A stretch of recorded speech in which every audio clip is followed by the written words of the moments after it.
everybody, to the Boston Boys Sports Podcast. Another great episode for you folks out there today. Thank you for coming back. Don't forget to like and subscribe us.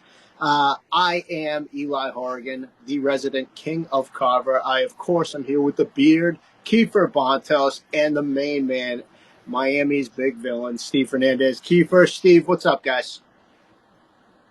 Ready to get this going, bro? Absolutely. Same thing to you, Steve. Ready to get this going? Let's do it. My guy. All right. Now, of course, we are partnered with Jones and for Sports. We make sports better. Find them on X, find them on YouTube, find them everywhere across social media. They're putting out great content daily as well. Today, we are going to talk to you about our overachieving Red Sox, the Bruins draft and free agency, men's Team USA basketball, and of course, we're always going to go with our opening thoughts first. Steve, why don't you kick us off with opening thoughts today? Yeah, I just have a quick one. It's something that came up on Twitter today that I kind of, been going on for a while. It's got about 11,000 looks on it now. People are arguing left and right. And it was just a simple Phillip Rivers versus Dan Marino, who's a greater quarterback. And Phillip Rivers, all the numbers speak to it. But of course, the errors are different. So in truth, it's really difficult to prove one better than the other, considering the rule changes, the difference in the game. But there's got to be a way, and I'm not smart enough, but there's got to be somebody out there who can find a way for us to be able to compare errors. We have so many stats to use, but a lot of them, they just don't translate because of the error difference. Yeah. So we have to, as a sports community, come up with some kind of way where we can say, okay, let's compare Joe Montana and Tom Brady. Let's take the team achievements out of it. Let's find a way to compare the two of them that's actually one-on-one, and we can take in the difference in the errors and actually still work with that. So that's my little thing. Yeah, I like that. I'm sure there's an analytical nerd out there who can come up with something that measures their, arm angle and speed that they throw the ball, spiral rate, spin rate like they have in baseball. I mean, the final exam was always rings, so Dan Marino versus Phillip Rivers. There you go. All right, Kiefer, let's kick it to you. So I got one from another Celtics player, Derek White, joining Team USA because Kawhi Leonard was told by the Clippers that they didn't want him playing off-season basketball for the regular season. Now, Eli, you said something earlier about this whole load management stuff. He wants to go play outside of the NBA. How do you feel about it? I think the Clippers made the smart decision. If you can't play 82 games in a regular season, but you're going to play I don't say meaningless because I do love the Olympics, but if you're the Clippers, it's meaningless basketball for you. So I think it's a smart decision. They're protecting their investment. Steve? I agree 100%. I mean, I'm shocked to look around and see that, you have Giannis playing for Greece, but he couldn't play in the playoffs. Luka, we were sold that he was horrifically injured in the finals, yet they got knocked out, but he was playing. So, yeah, I agree 100%. I mean, they're the ones that have the contract. They're the ones that are paying you, and they have insurance on you. But to watch you struggle to play 50, 60 games in the regular season, and then you want to go play extracurriculars, not that the Olympics are extracurriculars, but they're outside of the team. So, yeah, I agree. So, question on that, though. You see it. You see the Olympics. You see gold. You see Derek White making the team with not a position listed. Everybody else has a position listed. Why didn't Jaylen Brown go in? Well, I don't want to. Let's save that for the Team USA portion of this show. Let's not get too deep into it because I want to jump into my opening take too. My opening take is going to lead us right into the Red Sox. And pains me to say, and you guys are probably going to laugh me off this panel, but watching that weekend series of Yankees-Red Sox, it gave me all the feels. And I know the Red Sox took 2 of 3, but boy, those Yankee home pinstripe uniforms are a thing of beauty. They might be the cleanest uniform in sports. And someday soon, maybe we'll do our own personal top 10 uniforms. Color scheme, major sports, historic look, everything. But man, Yankee Stadium, the aura, the pinstripes, the way they build teams, it just made me long for the days where the Red Sox went out and got these big names when you had this magical lineup, 1 through 9 people hit. And I know we're overachieving right now as a Red Sox fan base, but there's something to be said. I hate respect the Yankees, and while I'm on that note too, I hope when the A's move to Vegas, just keep the green and yellow, keep the cursive Las Vegas on your away uniforms, the cursive Athletics. I got a thing with these uniforms. I do love them, but man, those Yankee pinstripes, they're the cleanest uniform I think in sports. You know, there's a lot of jerseys that they got rid of throughout MLB time. I like the original Diamondback jerseys. Those are awesome. Yeah. If you're gonna choose a jersey from Tampa Bay, the original Tampa Bay Devil Rays jersey was way better than the Rays jersey. But I saw Yankees pinstripes. You can't miss them anywhere you go. You know, if the Yankees are wearing the pinstripes, Yeah. that's their signature right there. But Yeah. Steve. Yes, I can't. I'm not upset with you for that. I mean, there's a couple teams in the world that you look at and you're like, okay, like the Yankees. I think the 49ers are super sharp. Yeah. The Green Bay Packers, like there's a few. I'll say the Bruins spoke me. I mean, that's one of them for me. That is like the Lakers purple and gold. That's just iconic. It's just it's there's just these certain auras of these teams, and I can imagine. It's the famous quote from Catch Me If You Can. I think I've said it on this show before, and I'll butcher it. But when Christopher Walken says to Leonardo DiCaprio, "You know why the Yankees always win? Everyone's too busy looking at the pinstripes." And it's that aura behind it. And I love that quote from that movie, and I do love those jerseys. So, and then that's going to lead us right into our overachieving Red Sox, who are 10 games above 500. They're 50-40. Steve, we're 40 games away from 90. I know. We're I don't three even and know a what to half say. back. We're 3.5 back from the Yankees for second place, 6.5 back from Baltimore for first, and we're a game and a half in front of KC for the third wild card spot, guys. You have to love what these players are doing. I don't want to give credit to the front office and the team because I don't think even the team thought they'd be this good. Craig Breslow and these guys. So, give me your thoughts. I think Jared Duran's becoming a team leader on this team. That dude's fun to be around, and he can play baseball. I was looking at stats today. So they're 7-3 their last 10.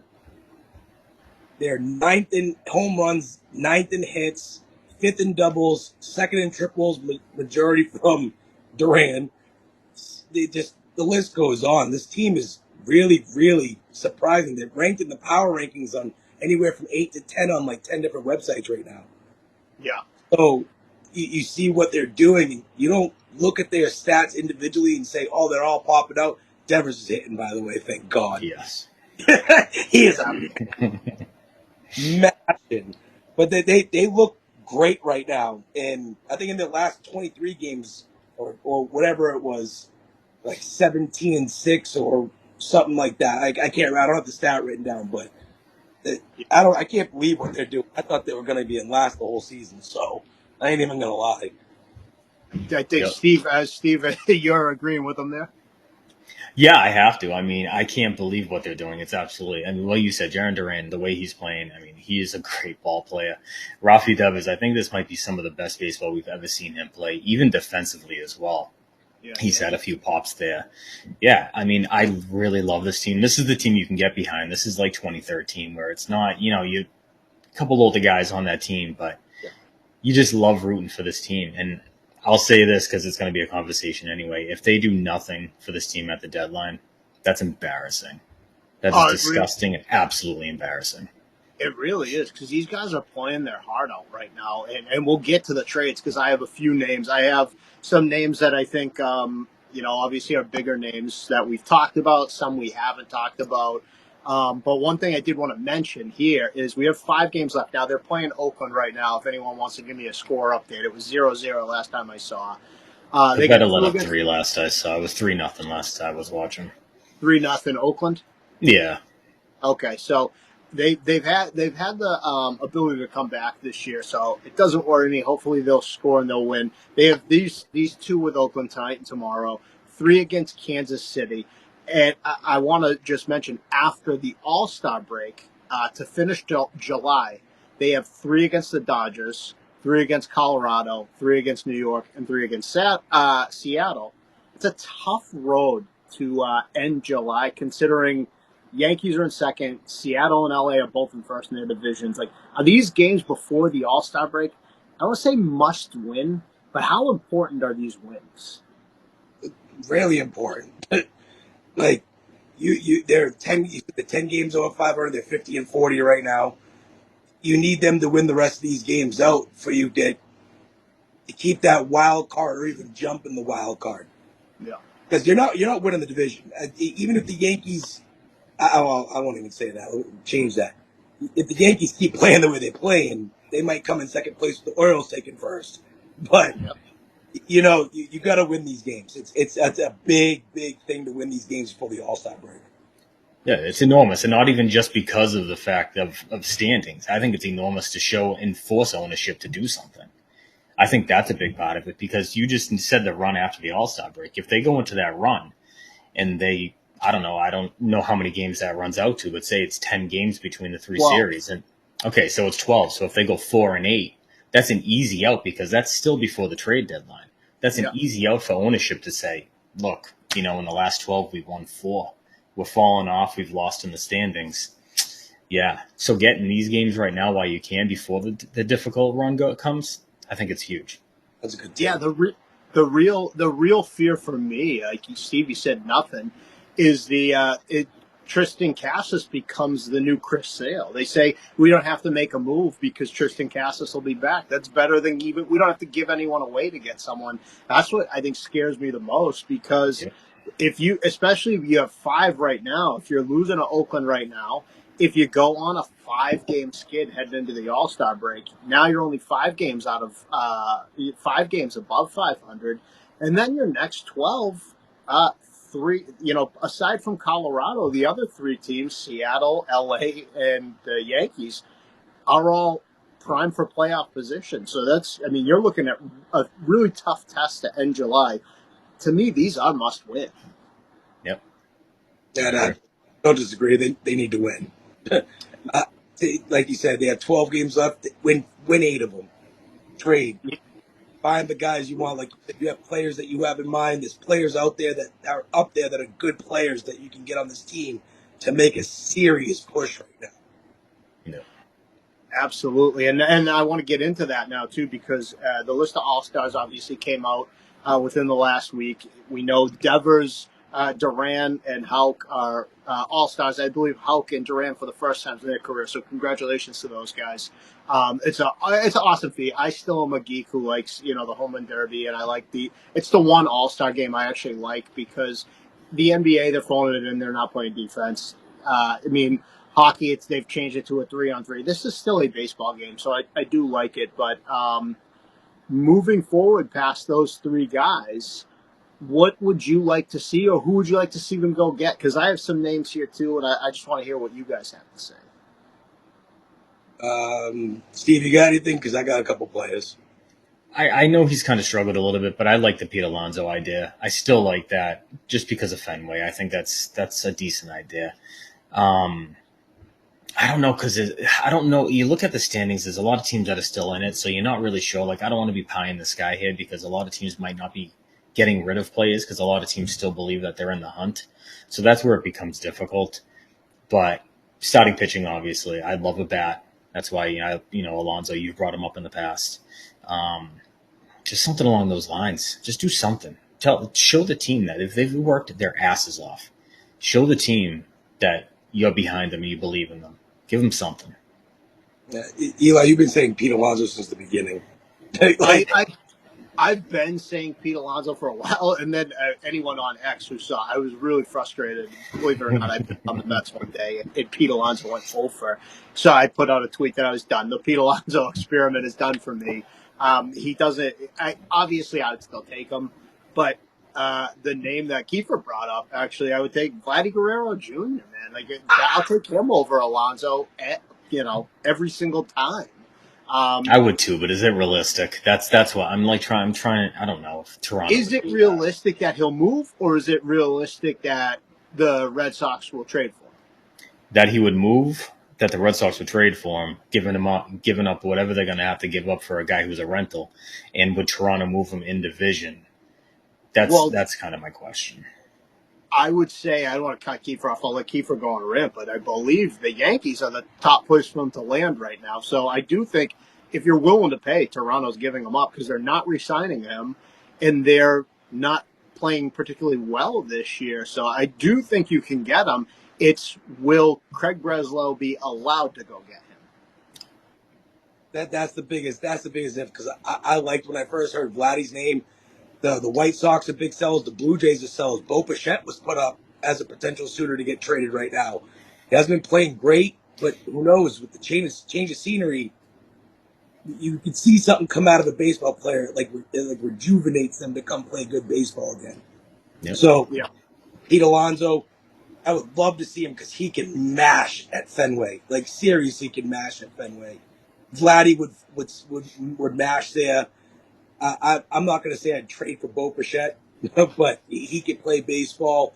A guy that I like is Garrett Crochet, the starting pitcher from the White Sox. Yeah, he's on my list. Yeah. And then they also have, I think you mentioned him before, Luis Robert Jr. Yeah. They're having him up. They're putting him up too. So there's people willing to trade. And I don't think that the Blue Jays, they're taking offers from anybody. The Yankees is the number one team for Vladdy right now. So I have two Blue Jays, Vlad Guerrero Jr. obviously, because I would love putting him at first base. And then when Cassis comes back and he's ready, if you want Cassis to play the field and Vlad to just hit, that's great.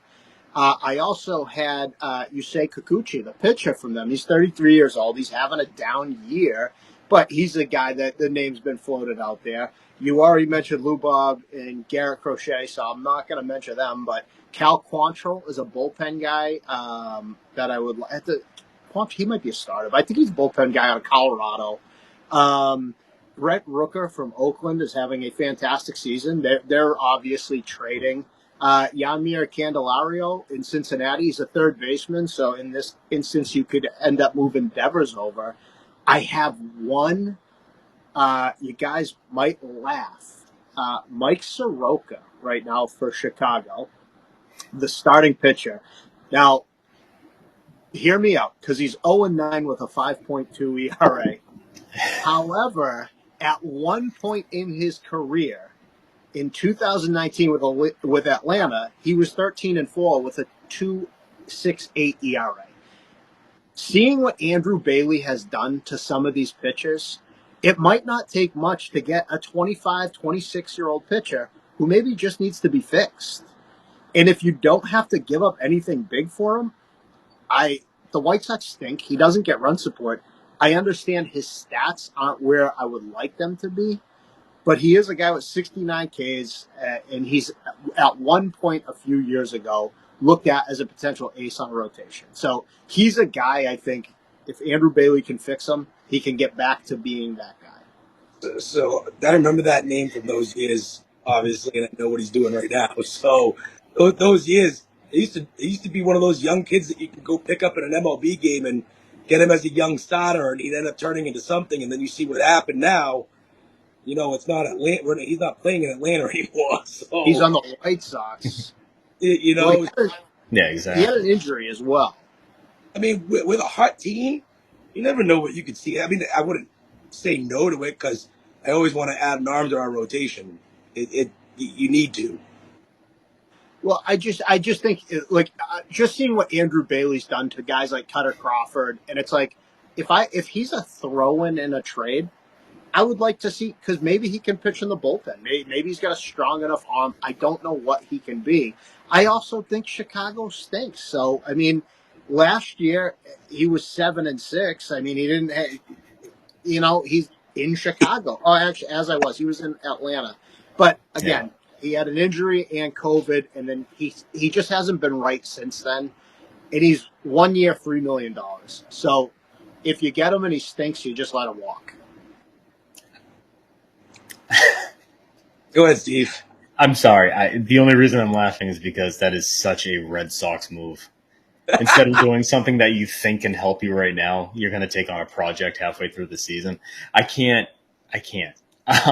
Well, I love it if it's a move for the future, absolutely. But if he's a throw-in, I mean, you mentioned that. If he's a throw-in in a trade, absolutely. Why not? Why not take a shot on him? Maybe he could turn into something. But 90 games in, 100 games into the season, and bringing on a guy who needs help, that's, like I said, that's such a Red Sox move. Well, again, I don't want him as the guy you get. But if you go like as a throw-in, yeah, if you get Lubob and Garrett Crochet, and you can somehow work in, like, we'll take Soroka's contract too, because you guys can dump $3 million more. He's a guy who, let me see if Andrew Bailey can fix him. He's fixed a lot of guys.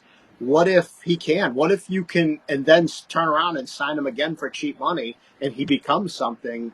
That's where I want him. I don't want him by himself. No. See,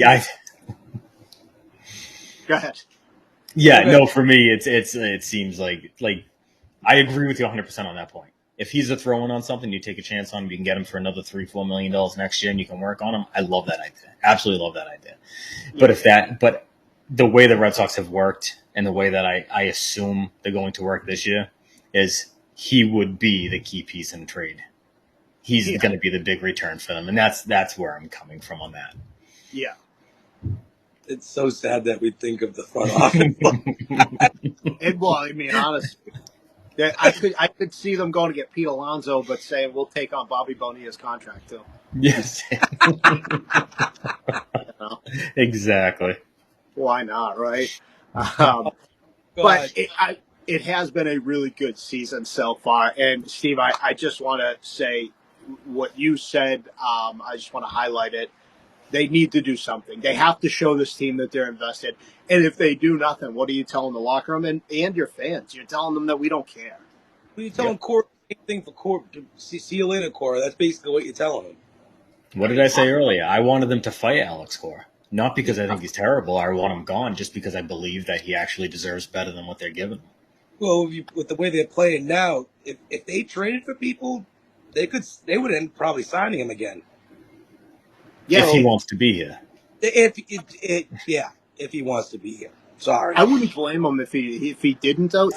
They could make a run at a World Series, right? Even an ALCS. They could go make moves and make a run. And I could see him saying, I don't want to be here at the end of the year because next year we'll just be in last place. So this is what the Red Sox have been doing the last few years. I mean, we talked about it in one of our, I don't know if it was the one with just me and you, Kiefer, the podcast. This is a team in their first 10 years. They never finished outside the top 3. They've had like 5 last place finishes in the last 11 years.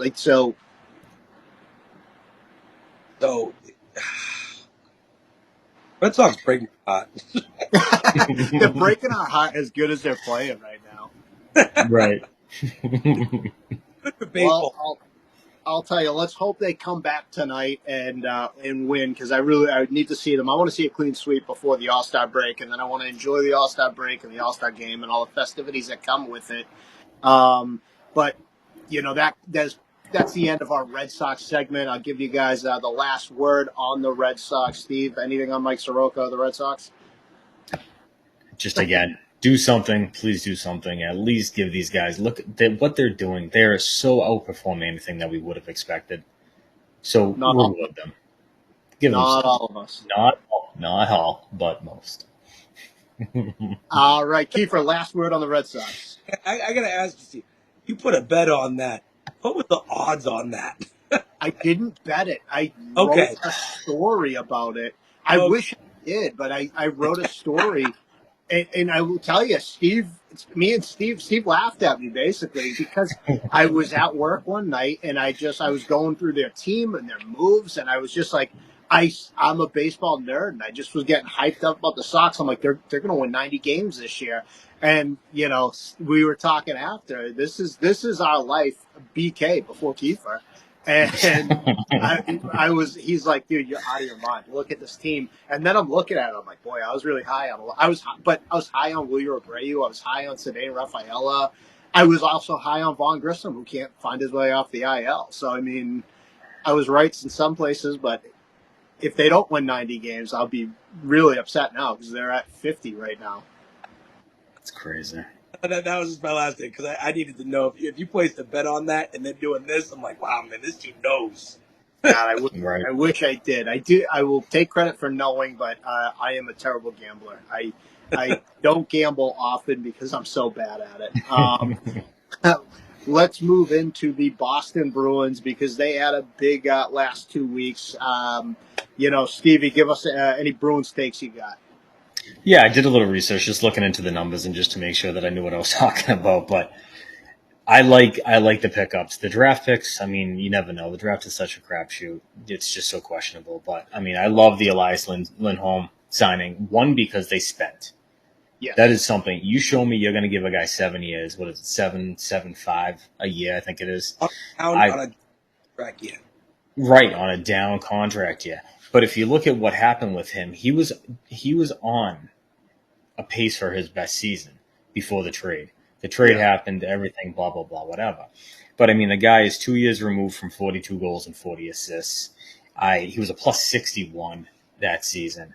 Like, I love specifically that pickup. One, like I said, I love them spending. And two, because I think he's he's probably going to be your top line center. He's already talked about, absolutely. And he's already talked about, he kind of models his game after Patrice Bergeron. But he said, look, I'm not comparing myself to him. I'm not him. He's a great at the game. But that's who I always watched. Being in the league, that's who I watched. I loved watching him play and what he did. So I love that signing. Yeah, I do want to say, too, not only was he on base for a great season, he had 5, I would say, really good 2 great years in Calgary.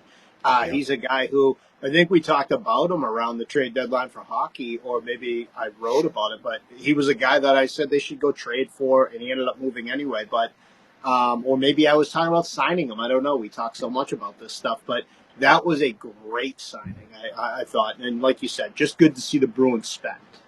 Yeah. No, great to see them spend. It means that they're in it to go into the playoffs next year and try to get further than they did this year. And they needed to address center. They 100. But Kiefer, you mentioned that during their whole playoff run is that how short they were at the center position. So this one's huge. No, it is. I think he might be playing between next to Pasta too. And what's his name? It between them, I can't remember the other name they were saying, but playing with Pasta, he's going to excel, man. Like you said, before he had the down year, he had the 40 and 40. He's a good. Yeah. And 29. Really, I mean, it's not like he's old. He's 29 years old. Oh, and hockey forever.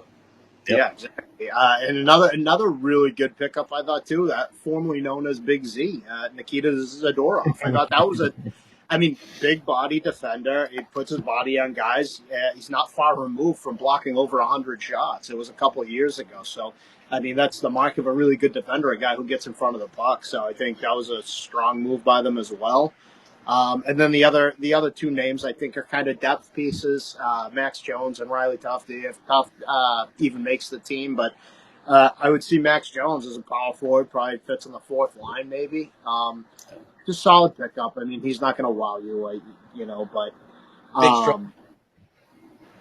I actually, and Steve, you said it actually, as far as the draft goes, NHL draft is sort of like the MLB draft. You don't know what you're getting. What I do like what they did is every player they took is 18, the 17-year-old and all 18-year-olds.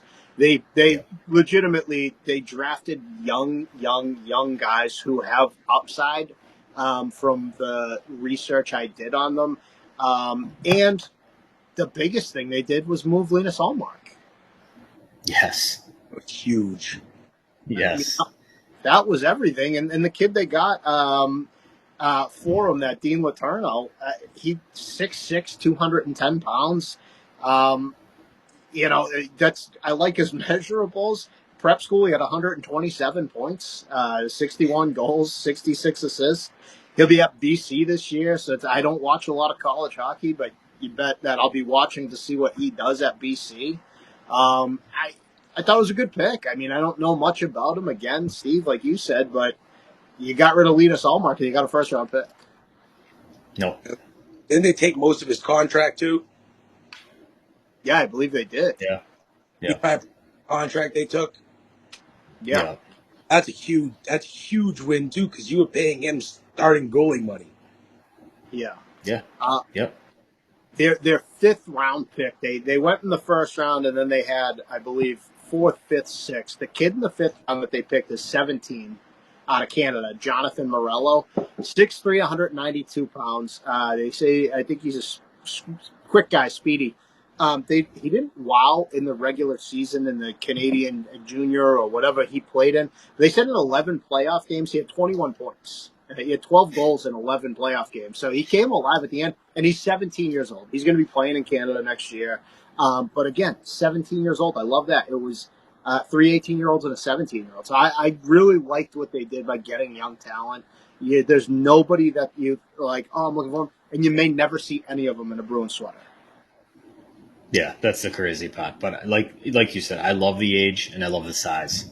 They've brought in size with their draft picks and with, like you said, Zadorov. Like I mean, he's what do they have him at 6'6", 248? 240. And yeah, That's and a he's big already he's huge. And he talked about Zdeno Chara and looking up to him and stuff like that. Love that they did that. And I mean, Zadorov already came in and he said that Boston's the best sports city in America. So he's already getting it to the fans too. So good. That's perfect. I like hearing that. And, just to mention the other two guys that were drafted, fourth-round pick, Elliot Groenwald, 6'2", 187. He's a forward. He'll be at Quinnipiac this fall down in Connecticut, so pay attention for him as well. And they took a defenseman in the sixth round, Loki Johansson, 18, 6'3", 214, at 18 years old. So he's got room to grow, build some muscle. But I did like all their picks. Not that I know anything about them, but they went young. They spent money in free agency, and this is a team that they desperately needed it. So I really think they took positive steps. yeah, I agree. Any predictions? You think they'll be better than they were last year? Oh yeah. Just having the center play is gonna help. And I think Lindholm's in for a huge year this year. I'm just saying it now. So mark my words, Bruins fans. I said it first. Okay, Steve, then they're going to hate me. I'm not so sure. Only for the fact that everybody's getting older for one, like Marchand.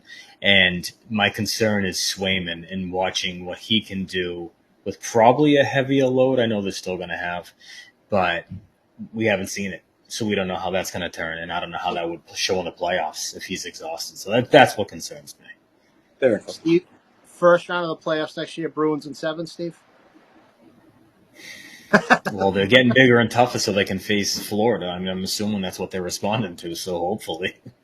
All right, perfect. And we will give the last word on the Bruins before we jump into Team USA men's basketball, and then we have a new little segment we wanted to try on, kick the tires on it a bit, and you folks out there will tell us how much you liked it. So, Kiefer, last word on the Bruins. Go Bruins. I like it. That's all we need. I'm not even going to ask Steve at this point. We're going to jump right into Team USA basketball because no Bruins is just appropriate. Guys, let's talk Team USA basketball. Kiefer, it was your opening take, and you asked the question, why not Jaylen Brown? Why Derek White? Steve, I want you to answer it. I'm curious if there's something with Jaylen Brown turning it down. There's been nothing reported on whether or not that has happened. I haven't seen it anyway. If you guys have, I mean, let me know. No. Yeah, so I'm wondering. All I saw was on X, he put the eyes.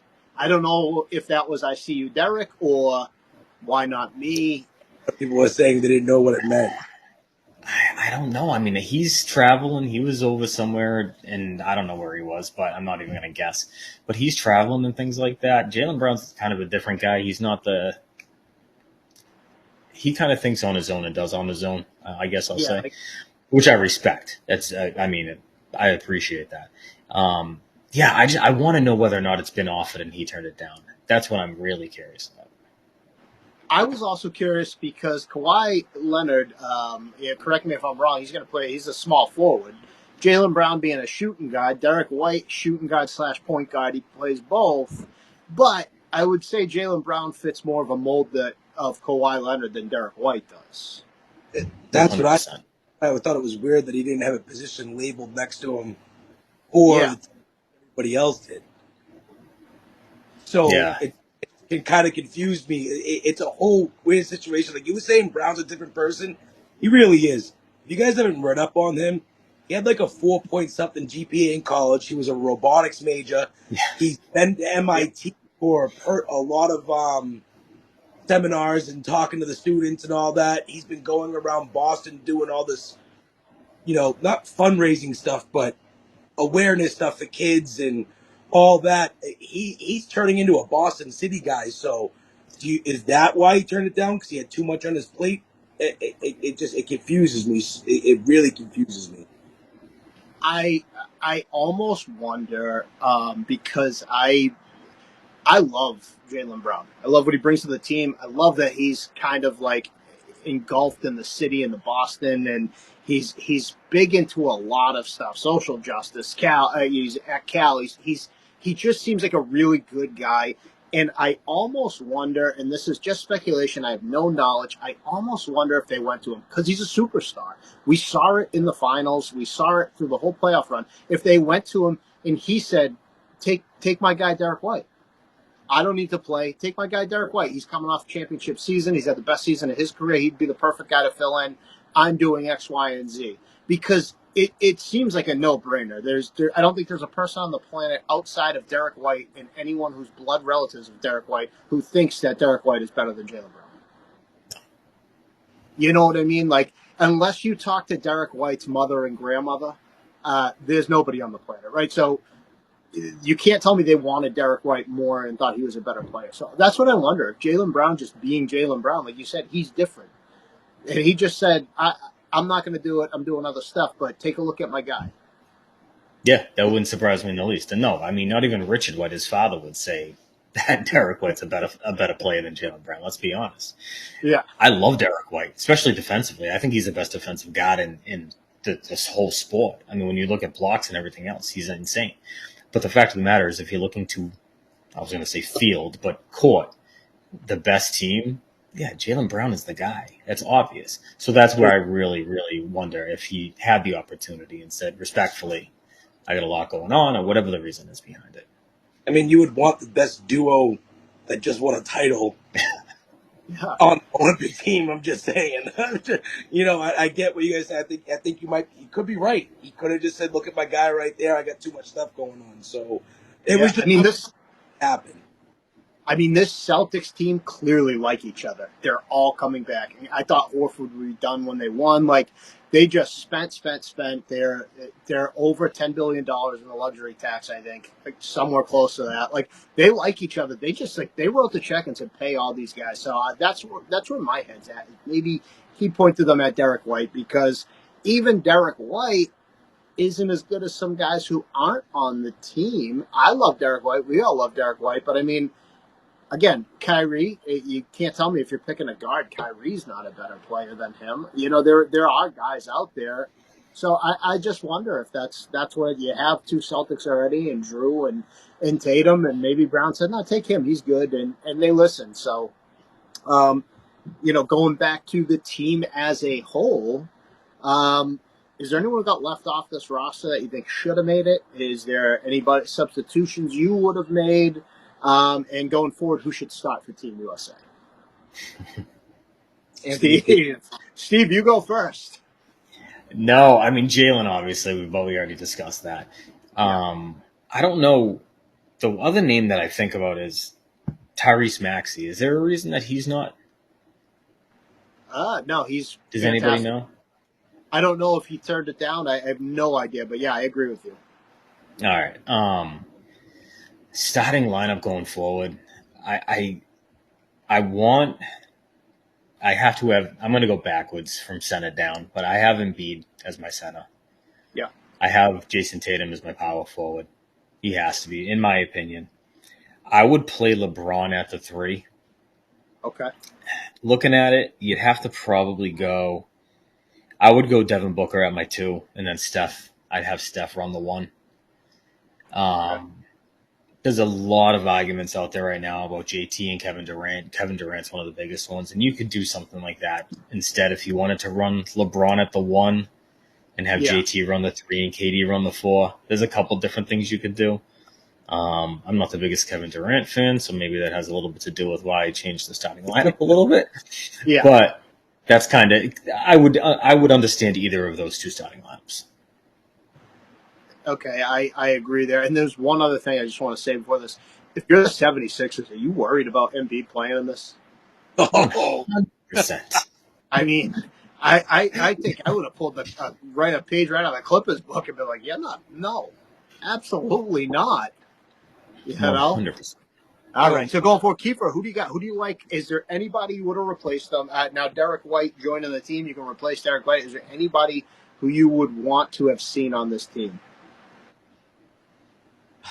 it's hard to say, but why is Anthony Davis on the team? and I'm a Boston fan. I'm talking. He for some reason he's just not the player he once was. Yeah. And I imagine there's plenty of people in the NBA you could have chose over him, especially with Bam on the team on the squad, and you got Yeah. Tatum, the hybrid, and even LeBron can jump that high if he needed to at the power forward spot. So it's just like it just confused me why he was there. Like Maxey wasn't there. You can go down a list of NBA players that should have been on the team that aren't. Sure. So it's just I don't know that's one of the main guys I didn't like, and then the Jaylen Brown stuff we already talked about that Yeah. though. But if you think about it, 3 Celtics players on the Olympic team though. So Yeah, I do like. Yeah. And Pritchard Okay. playing on Who do the you other got? side is the fourth. yeah. Who do you have as your starter? So Starters, I should say. Sorry. so my starters. Yes. It's hard, but Jason Tatum probably like you said, it's small forward. See, that's where it gets hard. You're gonna see Steph Curry start at point. JT at power forward, LeBron at small forward, Steph Curry at there, Booker at shooting guard, and Embiid at starting center. You can even put Durant at power. Man, it's so good. I mean, they're completely stacked. You're not wrong. Right. Anyway, you Yeah, can't I'm go. just and everybody because even I like Anthony Edwards, so Yeah. Yeah. Yeah. it's to pick an actual starting lineup without seeing what they're doing first. I'll tell you this. The two names that come to me is obviously Kyrie Irving. Is just he's a fantastic ball player. Again, maybe he doesn't. Well, he's a different type of person too. And the other one I comes to mind, and it's purely for show because this is. I mean, they should win a gold no matter what. But I don't know. I like the idea of seeing like Zion Williamson on the team just absolutely throwing down dunks against Puerto Rico or something. You know what I mean? Like, just it's fun. It's a show. I like the Olympics. And again, Anthony Davis, I'm with you. Take him off the team. I'd rather see a young, fun kid playing than Anthony Davis out there limping around after he inevitably has a stub toe. I will go with a different sort of starting lineup. I'm starting Embiid at center. I think, like we all said, and I'm starting LeBron James at a small forward. But my bench is going to have Steph Curry and Kevin Durant and those guys. I think I start Halliburton, Anthony Edwards, and Jason Tatum at the 1, 2, and the 4 position. Let's get the young blood in there and let the older guys stay on the bench and come off the bench because Halliburton's a guy who averaged 20 and 10 from the point guard spot. Anthony Edwards they were dubbing him Baby Jordan. He had a fantastic stretch there. It's just time to get the young guys out there. The older guys, their legs need a rest anyway. They just played a long season. Not all of them obviously, but you can have your leadership with Embiid and LeBron James, but then let the young guys play, and they're all going to get minutes anyway. So what does it matter? I really like that starting lineup. I do. I like it as well. I'm going to throw two names in there, though, and see how you guys feel about it. Damian Lillard, Jimmy Butler. Did you just say Jimmy Butler? Look, you know how I feel about Jimmy Butler. He is overrated as anything, but for me to sit here and say that Jimmy Butler's not a better basketball player than Derek White, that would be completely biased on my part. Jimmy Butler's a better ball player than Derek White. I apologize. I might hate the guy, but I have to at least be honest with myself here, you know? Steve, how do you feel about Duncan Robinson and Tyler Hero? No, Nothing. Both are far better than Derek White. But again, like are the Bucks blocking Dame? I mean, they're I don't know. They're not going to block Giannis, but That's a big investment. Yeah, they're both better players than Derek White. That's why it leads me to think that either guys don't want it, or maybe Jaylen Brown pointed them in the. Maybe Jaylen Brown was the next guy, and he said, "No, but my guy Derek will play, and he's great. Take him. Blah blah blah. I'll play the next time. Grab him this time. 4 years, come call me." Maybe I don't. Again, speculation, but Yeah. all right. So Kiefer and Steve, give me your last word. Team USA men's basketball. They win in the gold. How are we going to look? Is this team better than the Redeem team? Are they better than the Dream team? They're not better than the Redeem team or the Dream team, but Good enough. they better win gold. I will say the competition has gotten better over the years, though. They should win gold still because this is the greatest players on the planet. But a lot of these teams have some studs on them. Oh yeah, 100%. Canada's a serious problem. Yeah, Canada is a great team. No, back in the day, the only teams you really understood were okay was like Croatia, because they had a couple guys. You know what I mean? But this day and age, no. I mean the world is definitely caught. Ginobili, Tony Parker. Yeah, right. But going back to '92, there was nothing. I mean, like you heard of nobody. All right. Well, so are they winning the gold, Steve? Yes. Yeah. Keith, are they winning gold? they're Well, we'll make it a three-peat. They're going to win gold. But this is, we are almost running out of time here on this show, and we wanted to try out a new segment here, and it is that time of year. We don't do politics on the show. We do sports, but with the election coming up and debates happening, we are going to have our great sports debate. Each one of us has created a statement, and we're going to force one guy to take one side and one guy to take the other side. Nobody knows what each other's statements are, and you'll have a 30-minute timer. We can up it to 45-second timer, and you make your case, and whoever moderates will tell them who won the debate. I will take the liberty of going first in this one, and this is Steve versus Kiefer.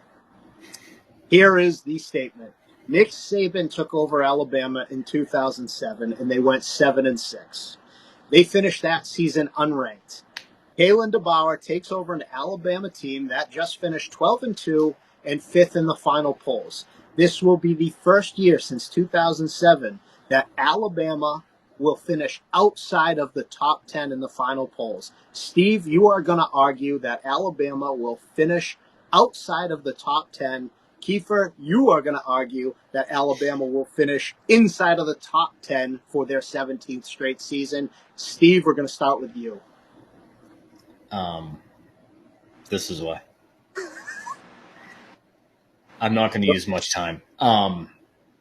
Just because of that simple reason. And they've had people decommit because Saban leave, and Saban is, the guy who was bringing people there. So because of some of the players that aren't going to play there, they don't want to play there because of what had happened with Saban leaving. And then on top of that, the simple fact that new coach, young coach, I don't think it's going to translate to wins the first season, but I think it's still a strong program. All right. You still have 25 seconds. No more needed. 45 seconds. All right, I can just show my hat again. Well, yeah. All right. So, Kiefer, you have 45 seconds on the clock. Alabama, for their 17th straight year, will finish inside the top 10. Go ahead. Oh, they can finish inside the top 10. That team, they didn't lose a great amount of players, going and switching to that transfer portal. I know they lost a couple ones from off the top of my head. I can't remember their names. But you're talking about Alabama here, who has one of the biggest football programs in the country over the last 20 years, or longer, should I say.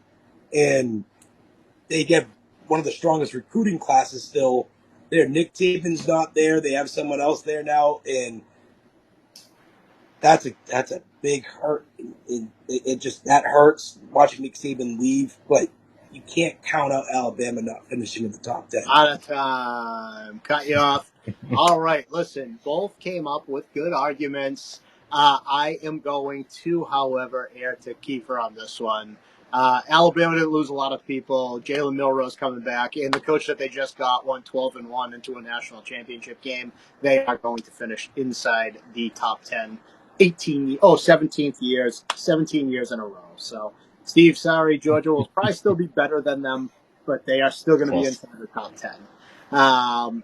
All right, Stevie, great debate. I'm going to make it very easy. Tell me which quarterback was better. Kiefer, you get John Elway. Eli, you get Aaron Rodgers.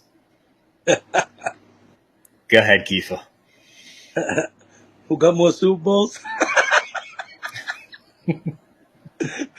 Who's been to more Super Bowls? Even though he's lost them in championship games, John Elway, his teams were better, and he was the best touted.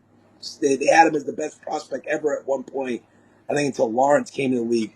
You're talking legitimately Elway, the god of Denver Broncos, running. Come on, seriously, you really. I hate Aaron Rodgers, but come on, Elway's the best, better of the two, should I say? Not the best, but he's the better of the two. All right, Eli. All right, I'm going to put 45 seconds on the clock. This is a no-brainer. John Elway is one of the most overrated quarterbacks in NFL history. He played on a Bronco team that hid salary cap money, and that's why they went back-to-back. Aaron Rodgers possesses, I believe, without looking at the stats, a 4-to-1 touchdown to interception ratio. He's a smarter quarterback. He has won a Super Bowl. Just because he has one less doesn't mean anything. It's a team sport. Teams win championships. Aaron Rodgers has more touchdowns, less interceptions, more yards per game. He does everything better, and he runs better than Elway, too. You think Elway's better because he beat the Packers, but he beat the Packers with a gunslinger named Brett Favre. If he had to play in the Super Bowl, Aaron Rodgers, he does not win that game. That's 45 seconds. Kiefer, I'm sorry, but I set you up for failure here. And I feel like Eli knew that ahead of time. Yeah. John Elway is so overrated. The fact that the Denver Broncos had to cheat to get him 2 titles is disgusting. And the fact that he was drafted by the Baltimore Colts and then he cried and went to go play baseball because he didn't want to play for them and forced his way to the Denver Broncos, a la Eli Manning later on with Archie. You never had a chance. And I'm sorry for that. Hey, it happens, bro. I got on that one. All right, Kiefer, we are going to have your debate. So I had a football one too, and mine was what I was talking about earlier, but I'm gonna go a little different. Okay. You were gonna play in a playoff, and you needed, out of these 2 Red Sox players to win you a game, would it be Manny Ramirez, Eli, or Steve? Would it be David Ortiz? All right, who's going first?